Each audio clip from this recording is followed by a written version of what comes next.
Hello बच्चों, स्वागत है आपका हमारे YouTube चैनल। बच्चों, आज हम पढ़ने जा रहे हैं गुणनखंड विधि द्वारा द्विघात समीकरणों को हल करना। बच्चों, पिछली वीडियो में द्विघात समीकरण को हल तो किया था, मगर सिंपल विधि से किया था। उससे पहले वाली वीडियो में हमने पहचाना कि द्विघात समीकरण होता क्या है। तो आज हम द्विघात समीकरण को हल करने जा रहे हैं, जिस विधि का नाम है वो है गुणनखंड विधि।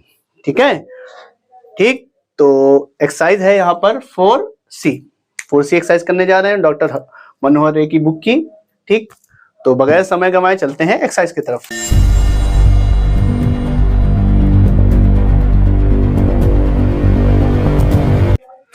तो बच्चों, हम आ चुके हैं एक्सरसाइज को लेकर। 4C एक्सरसाइज है, ठीक, जिसमें से पहला सवाल जो दिया गया है, एक्स स्क्वायर माइनस का 6x प्लस का 5 बराबर 0। बेटा, पहला सवाल आपको दिया गया है एक्स स्क्वायर माइनस का 6x प्लस 5 बराबर 0। इस सवाल को हमें सॉल्व करना है। तो देखो, सॉल्व करने का तरीका क्या है। दो टाइप के आपको मिलेंगे सवाल। पहला टाइप सवाल आपको मिलेगा जहां पर x के आगे कुछ संख्या होगी, कोई संख्या होगी, कोई कांस्टेंट होगा, और एक में कोई कांस्टेंट नहीं होगा। ठीक, मगर प्रोसेस वही आपको करना है। अगर ध्यान दीजिए, कोई कांस्टेंट नहीं है तो वहां 1 मान लेंगे। क्या मान लेंगे? 1 मान लेंगे। और इस 1 का मल्टीप्लाई आपको 5 में करना पड़ेगा। तो यहाँ लिखेंगे 1 × 5 बराबर 5। मतलब क्या करना है, यहाँ पे जो भी गुणांक होगा उसका मल्टीप्लाई यहाँ करना है आपको। याद रखिएगा, स्टेप है। कोई संख्या होगी तो संख्या का मल्टीप्लाई कर देंगे, कुछ भी होगा उसका मल्टीप्लाई कर देंगे। उसके बाद देखिए ध्यान से, x के साथ क्या लगा हुआ है? माइनस का 6 लगा हुआ है। ठीक, तो ध्यान दीजिएगा। अब हमें यहाँ क्या करना है, जो चीज बच्चा गुणे से मिलती है हम उसको लिखते हैं a गुणे b, और जो ऐसे ही मिल जाती है उसको लिखते हैं a प्लस b। देखो, हमने क्या किया, सबसे पहले एक्स स्क्वायर के गुणांक से कांस्टेंट का मल्टीप्लाई करना है। यहाँ पे जो भी लिखा होगा, जो भी कांस्टेंट लिखा होगा, उस कांस्टेंट का मल्टीप्लाई हमें इससे करना है। करने के बाद यहाँ पे हमें लिख देना है, चिन्ह के साथ मल्टीप्लाई करना है। प्लस माइनस कोई भी चिन्ह होगा, चिन्ह के साथ मल्टीप्लाई करेंगे, याद रखिएगा। उसके बाद एक्स के साथ क्या लगा बेटा? माइनस का 6, तो हमने -6 लिखा है। और जो चीज गुणे से मिलेगी उसमें लिखेंगे a गुणे b, और जो चीज ऐसे ही मिलेगी उसको लिखेंगे a प्लस b। अब एक संख्या हमें ऐसी लेनी है, एक संख्या ऐसी लो कि गुणा कर दें तो आ जाए प्लस का 5, और जोड़ें या घटाएं, यहां प्लस और माइनस दोनों होगा, जोड़ने या घटाने पर आना चाहिए माइनस का 6। तो संख्या दिमाग लगाओ बेटा। तो हम क्या करते हैं, माइनस का 1 लिख लेते हैं, माइनस का 5 लिख लेते हैं। जोड़ने से तो हो जाएगा माइनस का 6, और जब -1 का मल्टीप्लाई -5 से करोगे तो आ जाएगा 5। बिल्कुल क्लियर हो रहा है ना? हो रहा है। -1 और -6 ले लिया। अपने मन में दिमाग, जितनी ज्यादा सवालों की प्रैक्टिस करोगे उतनी जल्दी आप ये अक्षरों को पकड़ लोगे, क्या नंबर्स होने चाहिए। तो ध्यान दीजिएगा बेटा, -1 का -5 में मल्टीप्लाई करेंगे तो 5 आ जाएगा, और प्लस, ठीक, तो -1 -5 जोड़ोगे तो माइनस का 6 आ जाएगा। तो हमें संख्या तो मिल गई। अब आपको क्या करना, ध्यान दीजिएगा। अब इसको हम हल करेंगे तो आएगा एक्स स्क्वायर माइनस का 6x प्लस का 5 बराबर 0। ठीक है, संख्या तो मिल गई। अब देखिए, इसको लिखना होता है बीच में केवल। और ध्यान दीजिएगा, -1 भी पहले आप लिख सकते हो, -5 भी आप पहले लिख सकते हो, जो इच्छा करे वो लिख लो आप। यहाँ पर केवल बीच में लिखना होता है। इस 6 को ही तोड़ना था हमें। ध्यान दीजिए कि ये प्रोसेस हम क्यों करते हैं। इस -6 को आप कुछ भी लिख सकते हो। देखो, -5x -x लिख सकते हो, -2 -4 लिख सकते हो। ठीक है ना? लिखने को तुम इसको बहुत कुछ लिख सकते हैं। ऐसे बनाते जो 7 में से 1 घटाओ तो 6 आ जाएगा। ठीक है, 8 में से 2 घटाओ तो 6 आ जाएगा। 3 और 3 कर दो तो भी 6 आ जाएगा। करने के उसको बहुत कुछ किया जा सकता है, मगर जो सही चीज है यहाँ पर आनी चाहिए वो क्या है, वो इस तरीके से आएगी। ठीक है ना? बीच वाले पार्ट को तोड़ना तो है ही, हमें तोड़ने के लिए कुछ भी थोड़ी तोड़ सकते हैं, तो ये हमारा गलत हो जाएगा। जो सही तरीका है वो इसी से करते हैं। ठीक, तो हमें ये पता लगे 1 और 5 में ही टूटेगा, और किसी में नहीं टूटेगा। अब 1 को पहले लिखेंगे तो 1x हो जाएगा, यहाँ हो जाएगा 5x प्लस का 5 बराबर 0। इतना सा काम करना है, केवल बीच में आपको लिखना है। तो यहाँ हो गया 1x, यहाँ 5x। अब 2 का जोड़ा बनाते हैं। इसमें से क्या कॉमन दिख रहा है? x। और याद रखिएगा, जब भी हम कुछ कॉमन लेंगे अंदर उसका भाग करेंगे। जब x कॉमन, x का इसमें भाग करो तो x बचेगा, x का इसमें भाग करो तो 1 बचेगा। यहाँ पे क्या कॉमन? कुछ नहीं कॉमन, तो -5 दिख रहा है ना, -5 कॉमन लिया, इसका इसमें भाग करो तो आ जाएगा x, इसमें भाग करेंगे तो -1 आएगा, क्योंकि -5 का जब इसमें भाग करोगे तो प्लस का x बचेगा, और -5 का जब इसमें भाग करोगे तो माइनस का 1 बचेगा। याद रखिए जो भी हम कॉमन लेते हैं उसका अंदर क्या करते हैं, भाग करते हैं। ऐसे समझ लो या फिर ऐसे समझ लो, भैया यहाँ -5 था चला गया, यहाँ x बचा, यहाँ प्लस का 5 था -5 चला गया, 2 डंडे थे 1 डंडा चला गया, 1 ही बचा। जैसा आपको समझना हो, मगर हम क्या करना होता है, जब भी हम कॉमन लेते हैं उसके अंदर डिवाइड करते हैं। -5 कॉमन लिया है तो -5 का डिवाइड किया तो ये बन गया। और ये याद रखिएगा हमेशा ये दोनों जो बनेंगे, जो भी बनेंगे वो सेम टू सेम बनेंगे। अगर आपका नहीं बन रहा है तो इसका मतलब क्या है, आपने कहीं ना कहीं कुछ गलती कर दी है। ठीक है, याद रखिए कि ये दोनों हमेशा सेम टू सेम ही बने, जो भी यहाँ बनेगा वही यहाँ बनेगा। अब क्या करें, इन दोनों को कॉमन ले लेंगे, x -1 हो गया। ठीक, यहाँ क्या बचेगा x, यहाँ -5 बराबर 0। ठीक है ना। अब देखो हम क्या करने वाले हैं, हमें x की वैल्यू निकालनी है।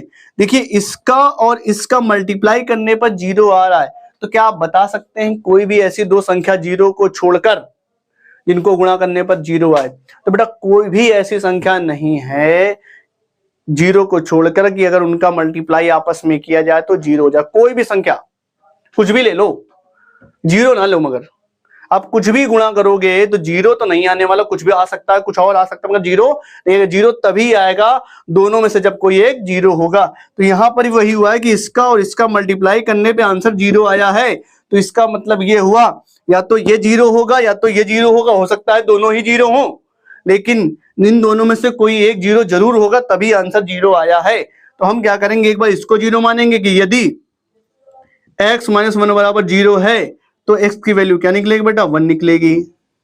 ठीक, और यदि x -5 बराबर 0 हुआ तो x की वैल्यू क्या निकलेगी, 5 निकलेगी। तो इस प्रकार से x के दो आंसर निकले, क्योंकि ये द्विघात है तो दो आंसर आने अनिवार्य है, दो आंसर आएंगे ही आएंगे।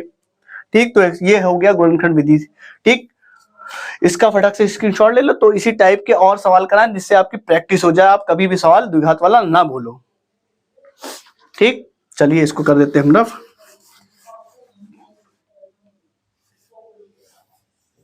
चलो 2-4 सवाल करा देंगे तो बढ़िया से आपकी एक्सरसाइज हो जाएगी 4C। ठीक, अब बेटा दूसरा सवाल, चलो एक सवाल और ले लेते हैं इसी टाइप का। दूसरा क्वेश्चन लिख लेते हैं। क्वेश्चन लिखा है √x² प्लस का 2x माइनस का 8 √3 बराबर 0। अब रूट वाला हो गया, प्रोसेस पूरा वही है बेटा। क्या करना है आपका, इसको इसमें मल्टीप्लाई करना है। ठीक है ना, इसका इसमें मल्टीप्लाई करना है। ध्यान रखिए कभी कभी क्या होता है समीकरण क्रम में नहीं लिखा होता है, तो आपको ये भी चेक कर लेना है कि समीकरण क्रम में हमारा लिखा है कि नहीं लिखा है। तो क्रम में लिखा हुआ x² फिर x फिर कांस्टेंट, तो मल्टीप्लाई कराओगे तो -8 में √3 और √3 का मल्टीप्लाई करोगे तो क्या होगा, देखो √3 से √3 में मल्टीप्लाई होगा तो केवल 3 आएगा, तो आएगा -24। तो भैया -24 आ गया। और बीच में लिखा हुआ है 2, उसको लिख दिया हमने 2। और हमने अभी बताया कि जो चीज गुणे से मिल रही है उसको लिखते हैं a गुणे b, और जो डायरेक्ट मिल रही है लिखते हैं a प्लस b। अब दिमाग लगाओ, संख्या सोचो कि भैया गुणा करें तो -24 आ जाए और जोड़ें या घटाएं तो 2 हो जाए।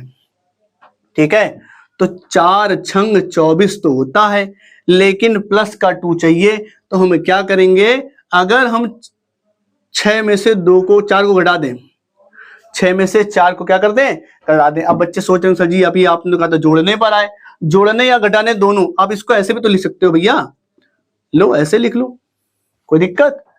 -4 प्लस का 6 ले लेंगे, जोड़ने या घटाने दोनों पे आने चाहिए। तो देखो प्लस का 2 आएगा और -4 में जब 6 का मल्टीप्लाई होगा तो -24 आएगा। बिल्कुल सही बैठ रहा है। अब हमें पता चल गया कि 4 और 6 ही लेना है, -4 लेना है, प्लस का 6 लेना है। ठीक, तो अब हमें समझ में आ गया कि इसको जब तोड़ेंगे तो -4 आएगा, प्लस का 6 आएगा। तो हम यहाँ इसको लिखते हैं 3x² प्लस का 2x माइनस का 8 √3 बराबर 0। ये तो बात क्लियर हो गई। तो कैसे करेंगे, देखो ध्यान दो, √3x², इसको लिखेंगे -4x प्लस का 6x माइनस का 8 √3। और ये परिवर्तन केवल आपको बीच वाले ही टर्म में करना है, 2 का जोड़ा बनेगा। इसमें से क्या दिख रहा है आपको कॉमन, अगर ध्यान से देखोगे तो केवल x कॉमन दिख रहा है, तो यहां से x हम जैसे बाहर लेंगे, यहाँ क्या बचेगा, √3 बचेगा, यहाँ पे 4 बचेगा।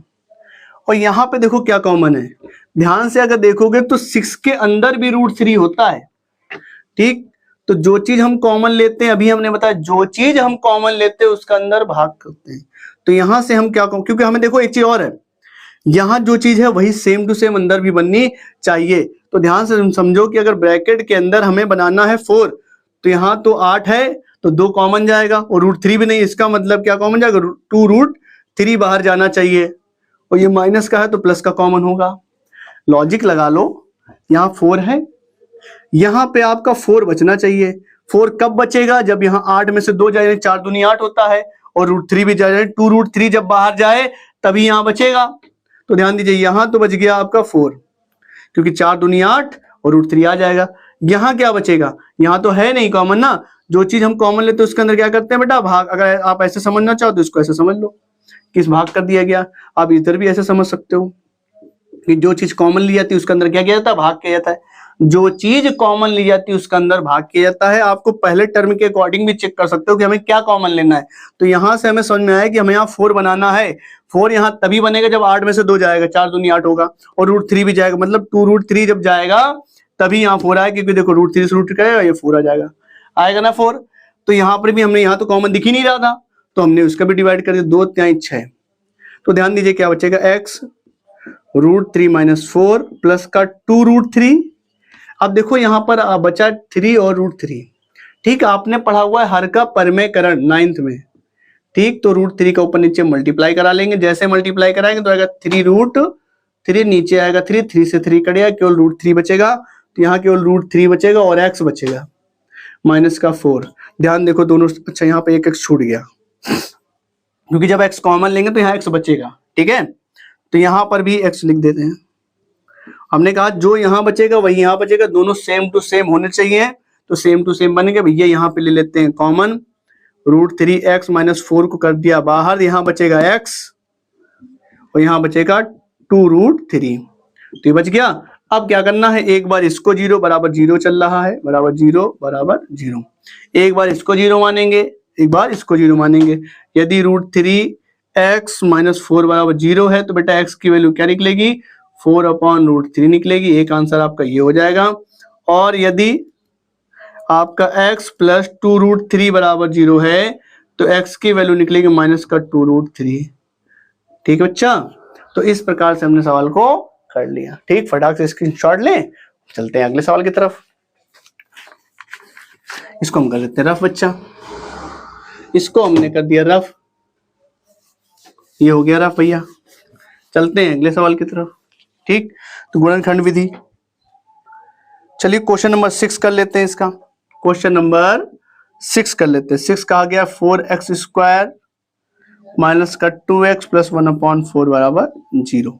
जब कभी आपको इस टाइप का बटे मिले तो क्या हम इसको अपने अकॉर्डिंग बना सकते हैं। अगर ध्यान से देखो 4 का मल्टीप्लाई करा दें तो ये 4 से 4 कट जाएगा, तो यहाँ 4 का मल्टीप्लाई, 4 का क्या करने पर बेटा, गुणा करने पर। तो 4 का हम मल्टीप्लाई कराएं तो जैसे इसमें मल्टीप्लाई करोगे तो क्या हो जाएगा, 16x² होगा, फिर 4 दूनी 8x हो जाएगा। इसमें कराएंगे तो केवल 1 बचेगा बराबर 0। पूरे मल्टीप्लाई कराना होता है, 4 का इसमें भी होगा, इसमें भी होगा, इसमें भी होगा और इसमें भी होगा, तो ये इक्वेशन आपकी बनके आ जाएगी। अब आपको पूरा वही प्रोसेस करना है। क्या करना है बेटा, इसका मल्टीप्लाई यहाँ करेंगे। जब 16 का 1 में मल्टीप्लाई करेंगे, 1 × 16 तो आ जाएगा 16, इसको लिखेंगे a × b। हमने कहा जो चीज गुणे से मिलती है उसको गुणे में लिखते हैं, a × b लिखते हैं। फिर यहाँ पे क्या लिखा हुआ है, -8, तो ये -8 ले लिया, तो इसको लिख दिया a + b।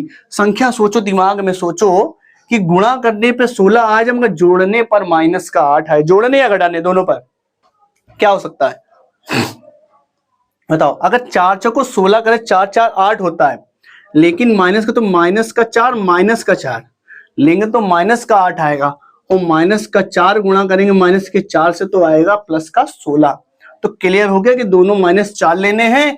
तो यहां पर केवल बीच में बदला जाएगा, x² -4x +1 बराबर 0। भैया दोनों में जोड़ा बनाएंगे। यहां आपको क्या कॉमन दिख रहा है, तो 4x कॉमन ले लेंगे बेटा, यहां बचेगा 4, 1x चला गया, 1x बचेगा, यहाँ पूरा 4x चला गया तो 1 बचेगा। यहाँ पे क्या कॉमन है, जब कुछ कॉमन ना दिखे तो केवल माइनस कॉमन ले सकते हो, माइनस कॉमन दिख रहा है देखो, तो यहाँ पे 4x - 1 बराबर 0।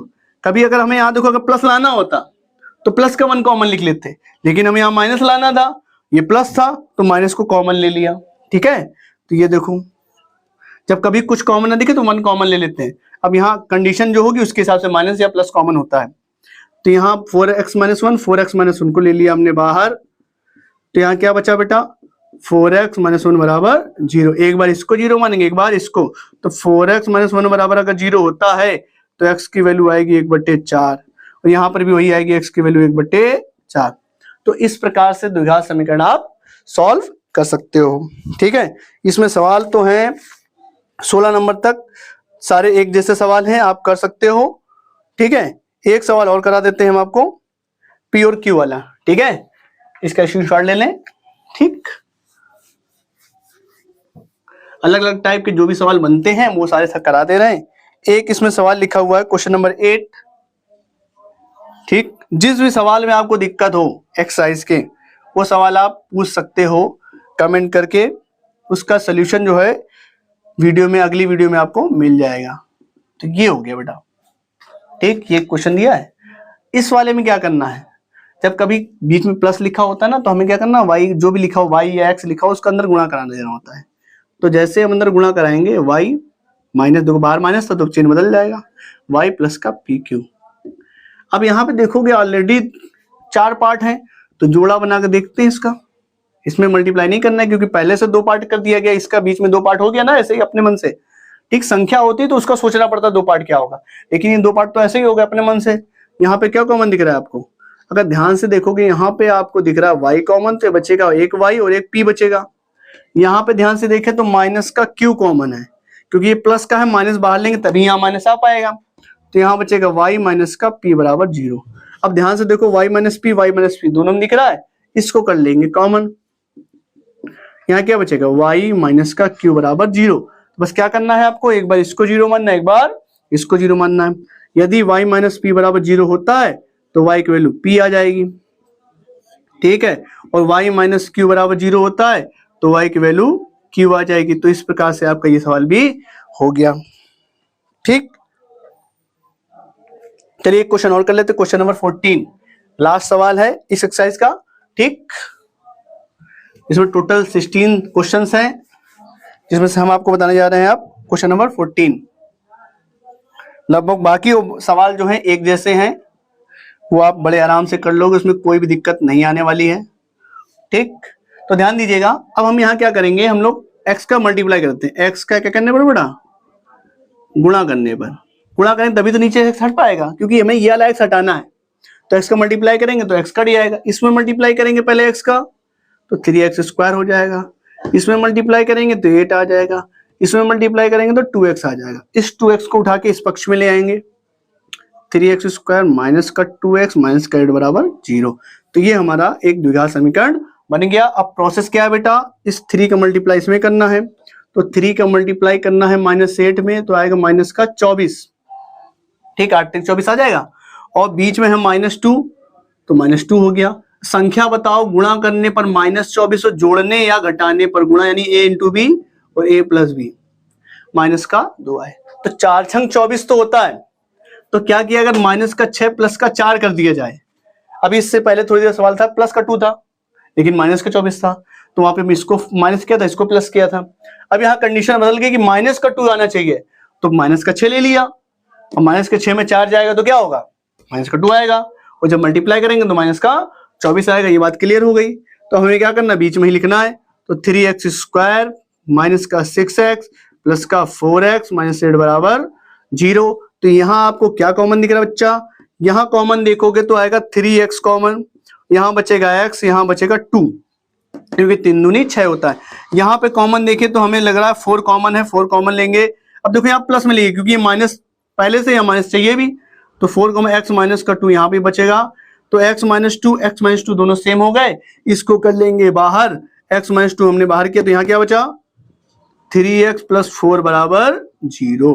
अब आपको क्या करना है, एक बार इसको 0 मानना है, एक बार इसको। तो लिखेंगे यदि x माइनस 2 बराबर 0 है तो x की वैल्यू 2 आएगी बच्चा, और यदि 3x प्लस 4 बराबर 0 है तो x की वैल्यू आएगी माइनस का 4/3। तो इस प्रकार से ये एक्सरसाइज भी आपकी समाप्त हो गई। उम्मीद करते हैं आपको एक्सरसाइज बहुत अच्छे से समझ में आ गई होगी। फिर भी अगर कुछ कमी है तो कमेंट करिए, उसका सुधार कर लिया जाएगा। ठीक, तो मिलते हैं अगली वीडियो में, तब तक के लिए जय हिंद।